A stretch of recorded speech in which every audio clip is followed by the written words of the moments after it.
Tous les index de mesure l'attestent, la démocratie et ses acquis reculent, et ce à l'échelle planétaire. Une statistique à ce titre des plus parlantes, en 2023, le pourcentage de la population mondiale vivant dans un régime démocratique est retombé au même niveau qu'en 1986, au dernier temps de la guerre froide. Malgré ce sombre tableau, la démocratie n'a pourtant pas encore dit son dernier mot, car partout, du Brésil au Kenya en passant par l'Europe, elle se vit, s'expérimente et se réinvente au gré d'innovations multiples dont elle est à la fois l'objet et le terrain. On en parle aujourd'hui dans Grandes Lignes avec les deux coordinateurs d'une récente étude publiée aux éditions de l'Agence française de développement, Pierre-Arnaud Bartel et Olivier Lechien. Grandes Lignes, le podcast de la recherche sur le développement. Bonjour à tous les deux, bienvenue dans Grandes Lignes. Pour commencer, je vous propose qu'on s'attache à définir ce dont on parle aujourd'hui, ce terme d'innovation démocratique. Pierre-Arnaud Bartel, qu'est-ce que ça veut dire que d'innover en démocratie et surtout à qui appartient cette prérogative ? Quels sont les groupes, les institutions les plus à même à porter ces innovations démocratiques ? Oui, bonjour à tous. Effectivement, alors l'innovation démocratique, c'est complètement un nouveau sujet. On pourrait la définir comme une nouvelle pratique qui est introduite délibérément pour améliorer la gouvernance démocratique. Donc, dans un pays, ça peut être aussi à l'échelle nationale, à l'échelle locale, à l'échelle régionale. Elle vise vraiment à essayer de retrouver une confiance des citoyens vis-à-vis des institutions. Et elle propose en fait une expérience de rupture par rapport à des relations un peu classiques de pouvoir, de telle sorte qu'elle ouvre vraiment la porte à la fois donc, aux citoyens, elle ouvre la porte aux corps intermédiaires, elle ouvre la porte aux ONG, aux acteurs non étatiques, et y compris aussi à des agents, y compris des simples fonctionnaires dans des administrations qui se voient embarqués dans ces dispositifs. En plus, c'est vraiment aussi un enjeu qui est particulièrement intéressant dans la géopolitique actuelle, parce qu'en fait, les pays autoritaires innovent également dans le contrôle des citoyens, dans l'encadrement des services publics. Et d'ailleurs, le numérique les aide aussi à faire ce genre d'innovation. Donc pour les démocraties et pour les États qui souhaitent s'embarquer dans ces innovations, il y a vraiment un enjeu tout à fait important. Alors les groupes, il n'y a pas vraiment de prérogative à faire de l'innovation démocratique. En tout cas, on a essayé avec des experts autour de nous, donc Raphaël Pouillet, Sergio Rodriguez et Héloïse Gabadou, avec qui on a conduit cette cartographie des acteurs. C'est vrai que très naturellement sont venus le niveau local pour innover au niveau démocratique, parce qu'il y a une facilité, il y a une proximité déjà spatiale avec les citoyens qui sont plus proches des municipalités, qui sont plus proches du pouvoir. Les enjeux aussi d'environnement, de santé, de services publics sont plus proches également. Donc très naturellement, les autorités locales sont souvent en première ligne d'innovation. On ne peut pas ne pas évoquer Porto Alegre dès 1987 et son budget participatif, mais c'est aussi tout un tas de villes, de municipalités, de régions qui sont embarquées dans des dispositifs citoyens, dans l'ouverture des données, dans les sujets de discussion sur le climat, etc. Les réformateurs viennent aussi au niveau national. Il n'y a pas que le niveau local. C'est vrai que souvent, le niveau national a un peu plus de mal à innover pour tout un tas de raisons et de représentants du pouvoir qui souvent sont plus ou moins enclins à ouvrir le jeu de l'exercice du gouvernement. Il n'empêche que le partenariat pour le gouvernement ouvert est un dispositif mondial qui embarque tout un tas d'États à ouvrir le fonctionnement du pouvoir, ouvrir le fonctionnement des institutions. Il y a un enjeu des parlements, notamment les parlements ouverts. Donc voilà, il y a tout un tas de sujets, y compris aussi des institutions à niveau national, comme celle du ministère de l'Environnement, l'énergie, un ministère de la Santé, qui peuvent aussi lancer des conventions citoyennes pour remettre à plat, finalement, des enjeux stratégiques de vision. Quelle santé on veut pour demain ? Quelle transition bas carbone, etc.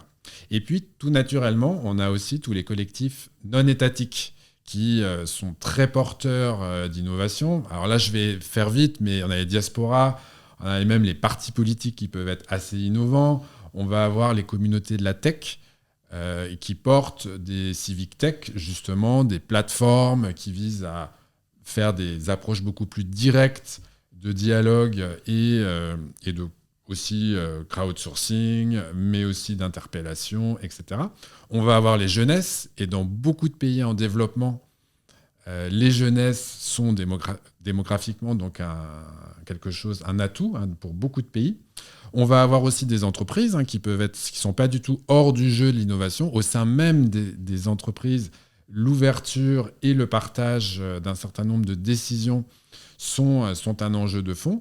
Et puis on va avoir aussi des groupes sociaux divers, aussi bien que des populations indigènes qui connaissent bien leur territoire. On est au fin fond de l'Amazonie, ou dans des pasteurs qui vont être dans les territoires sahéliens, qui connaissent les ressources et aussi les défis de leur territoire, qui peuvent être complètement force de proposition pour les innovations. Après, le dernier point, ce qui est particulièrement important, c'est pas tant ce découpage en typologie d'acteurs, c'est aussi comment les innovations, elles permettent de construire des coalitions entre ces acteurs, entre ces familles. C'est pas juste la société civile versus les administrations, mais c'est au contraire, et en général, les innovations qui fonctionnent bien, c'est celles qui construisent une coalition, justement, des synergies, des alliances entre, justement, une ONG, une administration, un collectif de jeunes. Donc c'est vraiment comment finalement se construisent ces partenariats à chaque fois opérationnels pour tel et tel sujet. Pierre Arnaud Bartel, on comprend bien dans ce panorama très riche que vous venez de nous proposer des différents acteurs et des synergies qui existent entre eux autour des innovations démocratiques, qu'il existe d'une certaine façon une sorte de double fonction de ces innovations. Vous en parliez, d'un côté, il s'agit de développer la résilience dans les contextes dans lesquels malheureusement on assiste à un amenuisement de l'espace démocratique ou à un épuisement des fonctions démocratiques, et en parallèle un renouveau de la démocratie et de ses fonctionnements. Est-ce qu'on peut revenir sur cette dualité de rôle et de fonction de ces innovations démocratiques ? Oui, complètement. Alors effectivement, ces innovations, elles s'inscrivent dans un agenda de résilience, donc c'est-à-dire de lutte contre le recul de la démocratie. Actuellement, le monde est affecté à l'échelle planétaire par un recul. On est actuellement, grosso modo, à l'état de la planète politique de 1986. Donc voilà, il y a pas mal d'États de démocratie électorale ou libérale qui ont reculé et c'est fondé sur des observations par les grands think tanks internationaux qui monitorent la santé démocratique de la planète et des différents pays. Donc effectivement, il y a un agenda de lutte pour une défense contre le recul de droit, contre le recul de liberté. Et là, on va avoir plusieurs familles d'actions, familles d'innovation. On va en avoir au moins 3 qu'on évoque dans le rapport. Il y a à la fois l'observation électorale qui vise à lutter contre les dérives et avoir des formes assez innovantes, où on va pouvoir justement, à travers les outils numériques, véritablement regarder et interpeller les pouvoirs contre toute dérive. Ça peut être aussi les stratégies qui visent à promouvoir la résilience de la société civile elle-même et de l'espace civique, notamment en essayant de développer les dialogues entre parties prenantes, donc qui visent véritablement à lutter contre... Il y a un très bon exemple au Brésil, par exemple, sur l'Amazonie. Beaucoup de désinformations ont été faites par rapport aux coupes, à la réduction du massif forestier de l'Amazonie. Et par exemple, l'initiative Amazonia Real vise véritablement à donner de l'info, faire des reportages pour lutter contre la désinformation, informer sur ce qui se passe dans les différents États du Brésil qui sont donc du côté de l'Amazonie. Et donc, véritablement, il y a toutes ces stratégies aussi qui sont mises en place.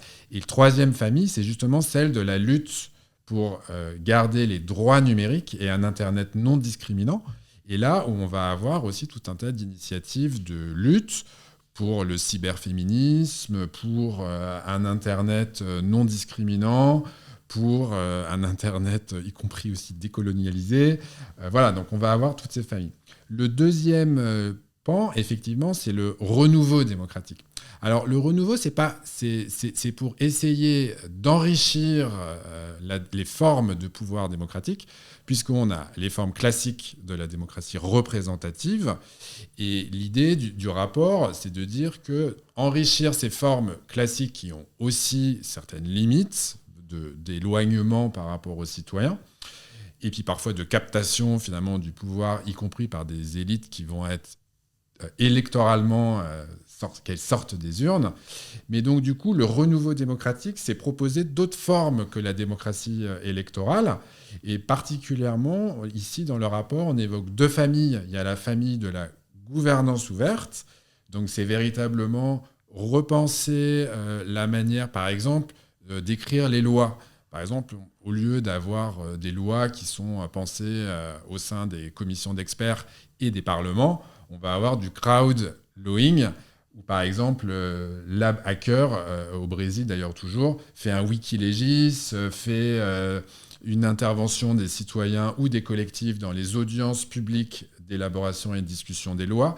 Donc voilà, donc on va avoir un renouvellement aussi, par exemple, de la manière de faire des lois.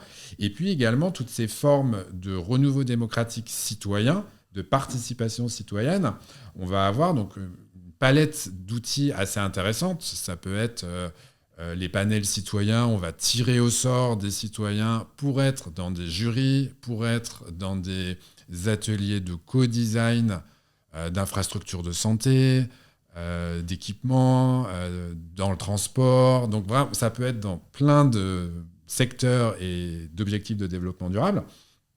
Et puis également aussi toutes ces formes de dialogue qui embarquent finalement le citoyen. Et là, c'est assez intéressant parce que dans ce renouveau démocratique, le citoyen s'enrichit de toute une palette de rôles, n'est plus seulement le citoyen électeur qui va élire, ou un citoyen un peu passif vu comme un administré, mais véritablement dans une palette de rôles. Il va être demandeur de comptes, interpelleur, il peut être enquêteur, il peut être apporteur et vérificateur de données que vont lui apporter le gouvernement. Quand je disais demandeur de comptes, c'est-à-dire que par rapport à des promesses que vont faire des candidats, il va traquer est-ce que les promesses sont réellement au rendez-vous, est-ce que le gouvernement va dans la bonne voie. Et il peut être aussi donc co-partie prenante en tant qu'usager et en tant que sachant, en ayant son expertise d'usage. Donc partie prenante véritablement du design de services publics, du design d'infrastructures, d'élaboration de vision de politique publique. Donc vraiment un rôle vraiment augmenté, en fait. C'est ça qui est particulièrement important. Merci Pierre Arnaud. J'aimerais qu'on s'attarde avec vous, Olivier Lechien, sur deux des catégories d'innovation dont Pierre Arnaud parlait à l'instant et dont la publication dont nous parlons aujourd'hui propose une cartographie très complète. Notamment donc, les innovations en matière de gouvernance ouverte, mais aussi cette catégorie de vagues délibératives, de plateformes participatives. Quels sont, pour ces deux catégories, les principes fondamentaux qui les organisent et quelles en sont certaines des modalités pratiques?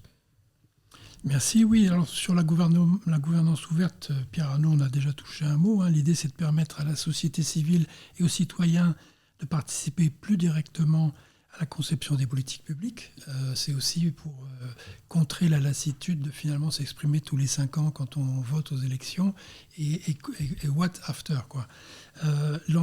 L'initiative emblématique de la gouvernance ouverte, c'est le partenariat pour le gouvernement ouvert, qui a été lancé par le président Obama en 2011 avec un petit groupe de présidents et États qui ont parrainé l'initiative, mais qui aujourd'hui réunit 75 membres, pays, travaille aussi au niveau des collectivités territoriales avec 104 membres. Donc c'est intéressant parce qu'on retrouve ce qu'on a dit plus tôt. Il y a 2 mailles principales, la maille nationale et la maille territoriale, avec un plus grand nombre d'ailleurs alors c'est souvent des villes et plus rarement des provinces. Le PGO, le gouvernement ouvert avait été normalisé par l'OCDE un peu avant 2011 autour de 4 principes fondateurs, la transparence, l'intégrité, la participation et la redevabilité, avec notamment ce triptyque transparence, participation, redevabilité. Pour participer, il faut être informé, donc il faut que l'information sorte. Et il ne suffit pas de participer, encore faut-il que l'institution rende des comptes, donc la notion de redevabilité. Et puis la vague délibérative, c'est un petit peu ramener la délibération citoyenne dans l'exercice de formulation et de contrôle de l'action publique par les citoyens. Ça a été normalisé là encore par l'OCDE. Alors je vous lis rapidement juste cette définition. Les processus délibératifs représentatifs réunissent un groupe de personnes tirées au sort, on l'a dit tout à l'heure, et représentatives d'une communauté qui consacre un temps significatif à s'informer, puis à collaborer ensemble dans le cadre d'une délibération pour formuler des recommandations collectives à l'intention des responsables publics. Alors c'est surtout utilisé pour obtenir du consensus. C'est le pouvoir de la délibération comme facteur de création de consensus. On l'oublie un peu trop à l'époque des réseaux sociaux. Et ça s'applique surtout à des questions, quand il y a des dilemmes justement impliquant des valeurs nationales ou des problèmes complexes. Et on se rend compte que mettre les citoyens ensemble, ça permet finalement d'analyser toute cette complexité, de proposer des solutions. Et puis des problématiques s'inscrivant dans le temps long, puisque un des reproches qu'on fait à la démocratie électorale, c'est de ne pas savoir réagir aux crises dans le temps, et notamment la crise climatique, ce qui est partiellement faux d'ailleurs. Mais en tout cas, c'est pour répondre à ce type de besoin. Donc on comprend bien, d'un côté, un retour avec la délibération, le rassemblement des citoyens, leur désignation par tirage au sort à des pratiques qui sont aussi anciennes que la démocratie, mais en même temps, un investissement du point de vue de ces innovations démocratiques, de l'espace numérique, peut-être parce que les menaces qui pèsent sur lui et sur son fonctionnement démocratique sont nombreuses. J'aimerais qu'on revienne, vous l'aviez évoqué plus tôt, Pierre Arnaud, cette question du numérique et de cet espace civique qu'il constitue. Quels sont les acteurs et leur modèle de financement qui portent ces innovations démocratiques qui ont trait à l'espace numérique ? Olivier, si vous voulez nous donner quelques exemples de cette catégorie-là. Il y a aussi des innovations qui visent à mettre en avant des pratiques régulatrices, notamment des réseaux sociaux. Alors ça, c'est la grande avancée récente, parce que finalement, autant les médias traditionnels font l'objet de régulation, notamment les médias audiovisuels. Pour la presse écrite, on parle d'autorégulation. La grande nouveauté, c'est le cadre législatif européen très récent, le Digital Services Act, qui est très observé à l'échelle mondiale, y compris par un activiste qu'on avait rencontré au Brésil, qui attendent beaucoup dans beaucoup de pays de ces... Et l'idée, c'est d'essayer de réglementer l'espace numérique pour le rendre plus sûr, plus tolérant, plus inclusif. Un principe simple, tout ce qui est interdit hors ligne, le harcèlement, etc., doit l'être en ligne. Donc le principe, il est simple. Après, ça veut dire faire plier les plateformes, rendre leurs algorithmes transparents, y compris sur la captation de revenus économiques, etc. Donc ça, c'est un enjeu majeur, mais on n'en est qu'au début, malheureusement. Pour conclure, Pierre-Arnaud Bartel, l'étude formule, elle est portée par une banque publique de développement, un certain nombre de recommandations pour le soutien à ces innovations démocratiques. En particulier, comment est-ce que, du point de vue des acteurs internationaux de l'aide au développement, des bailleurs, est-ce que ces dispositifs peuvent être opérationnalisés ? Peut-être juste aussi pour compléter le propos, en fait, un des enjeux clés dans les innovations, c'est de construire des safe space, donc des démocratic safe space. On a beaucoup parlé effectivement de l'Internet, on parle beaucoup donc, des sujets numériques. Après, les innovations, juste pour nos auditeurs, peuvent aussi passer, y compris dans des pays très développés comme dans des pays africains, par une démocratie présentielle. Donc ça peut être aussi des dispositifs très classiques de mise en présence des parties prenantes, de réunions, de workshops, qui se font avec des ONG, qui se font avec des citoyens tirés au sort, qui viennent, qui sont même le plus souvent rémunérés pour venir et suivre les travaux qui sont conduits. Juste donc pour réinsister aussi que sur ces innovations ne veut pas forcément dire passage par des technologies nécessaires. Ça peut être aussi très low-tech, très papier, crayon, dessin, etc. Et on fait la démocratie aussi, et y compris, ce qui est assez intéressant, c'est le renouvellement des lieux. Et le renouvellement des lieux, il est souvent demandé en fait par les citoyens, c'est-à-dire de ne pas nécessairement avoir des pratiques de dialogue renouvelées à la mairie ou dans le ministère, mais ça peut être dans des tiers-lieux, alors pas forcément au sens de tiers-lieux tel qu'on le dit nous en France, mais ça peut être un lieu safe, ouvert, dans un square, ça peut être une salle de quartier, ça peut être un lieu dédié qui a été construit par la société civile ou les jeunes, et qui construit en fait, et où les administrations et les fonctionnaires viennent. C'est plus les citoyens qui vont à la mairie et qui vont au ministère, c'est l'inverse. C'est les institutions qui vont vers les citoyens, mais d'un point de vue physique et territorial. Et ça, c'est aussi très symbolique et très important aussi dans la dynamique de l'innovation. Voilà, donc c'était pour redire ce point. Donc des innovations qui passent par aussi un retour aux sources et un renouvellement de l'agora, en fait, y compris dans son exception physique et territoriale. Complètement, et qui se déploie aussi dans le service public. Le Niger, c'est assez intéressant, ils ont mis en place les services publics ambulants, c'est-à-dire dans un pays qui est très désertique, avec beaucoup de populations nomades, etc. En fait, les administrés, les citoyens ne vont pas vers les services publics. Donc, il y a toute une réflexion pour retourner vers les citoyens. Et en fait, l'innovation démocratique, d'ailleurs, un de ses moteurs, c'est le retour vers les citoyens et de pas entendre et finalement construire une relation un peu proactive des administrations vers eux. Je vais te reposer la question des recommandations, parce voilà, que les auditeurs les auront perdues. Donc, pour terminer, Pierre-Arnaud Bartel, votre étude, qui est portée par une banque publique de développement, formule un certain nombre de recommandations pour le soutien à ces innovations démocratiques. Alors, comment, du point de vue des acteurs internationaux de l'aide au développement, des bailleurs, comment est-ce que ces dispositifs peuvent être accompagnés et même opérationnalisés ? Oui, alors effectivement, le rapport souligne des pistes un peu de recommandations, en particulier pour le groupe AFD. Je dirais qu'il y en a environ 4 des pistes de recommandations. Une première qui est véritablement d'accompagner le soutien à la structuration des écosystèmes dans les pays et même dans certains cas à la protection. Parce que dans certains pays, nous on a eu la chance avec Olivier d'organiser et de susciter des tables rondes. Il y a eu la Géorgie, il y a eu Nairobi, le Kenya et aussi l'Ouganda. Il y a eu l'Argentine, il y a eu le Brésil. Voilà, donc on a rencontré et vu la vitalité d'un certain nombre d'écosystèmes. Néanmoins, les écosystèmes sont fragiles. Parfois du fait même des dynamiques de recul et de droit qui sont impulsées. Même en Géorgie, qui a été reconnue candidate entrée à l'Union européenne, récemment, l'actualité a remontré que la situation était quand même fragile du point de vue des libertés et des minorités. Donc clairement, il y a un soutien à la solidification de ces écosystèmes pour qu'ils puissent délivrer de l'innovation. Ensuite, il y a une recommandation très simple d'essayer de soutenir financièrement, techniquement, même si très souvent, elles n'ont pas forcément besoin des bailleurs d'un point de vue technique, c'est plus d'un point de vue financier, pour à la fois financer donc, les expérimentations, et puis dans certains cas, quand ça fait sens, le passage à l'échelle de ces innovations.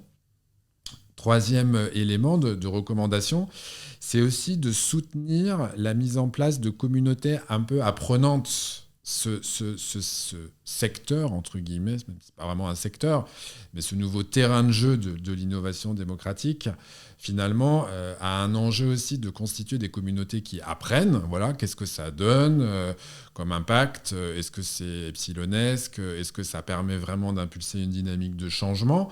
Et derrière, il y a toute la dynamique de la formation à la démocratie, former aussi la démocratie autrement. Et donc là, on en vient aussi aux enjeux globaux, d'ailleurs, d'éducation à la démocratie, à une démocratie autrement, qui se fait aussi de cette manière-là. Dernier élément.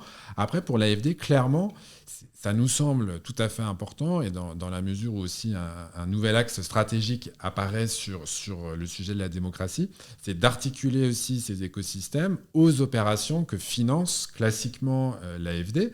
Ça peut être à la fois des approches de projets, dans la santé, dans l'éducation, dans le développement urbain, enfin dans tous les secteurs des ODD, comme dans les politiques publiques, et donc de donner aussi de l'espace à ces acteurs, surtout que ça demande souvent pas des centaines de milliers d'euros. Hein, c'est pas non plus très très cher. Et puis c'est quand même assez conforme aussi à une nouvelle tendance de l'aide internationale que promeut l'OCDE et d'autres acteurs internationaux, de renforcer l'implication de la société civile dans l'aide et les projets. Donc clairement, l'idée, c'est de peut-être d'aller de plus en plus sur l'idée non pas de financer de manière autonome la société civile à développer ses actions, mais véritablement promouvoir et soutenir les actions, notamment de la société civile, qui sont liées aux acteurs publics et à l'action publique que l'AFD finance. Donc vraiment, c'est cette approche qui semble tout à fait fertile. Merci Pierre-Alain Vartel, merci Olivier Le Chien. C'était Grande Ligne, le podcast de la recherche sur le développement, un podcast conçu par Elsa Murat, produit par Sabrina Hadjadjaoul et Niwin, au montage Éric Thauvin et au micro Étienne Charrière qui vous dit à très bientôt.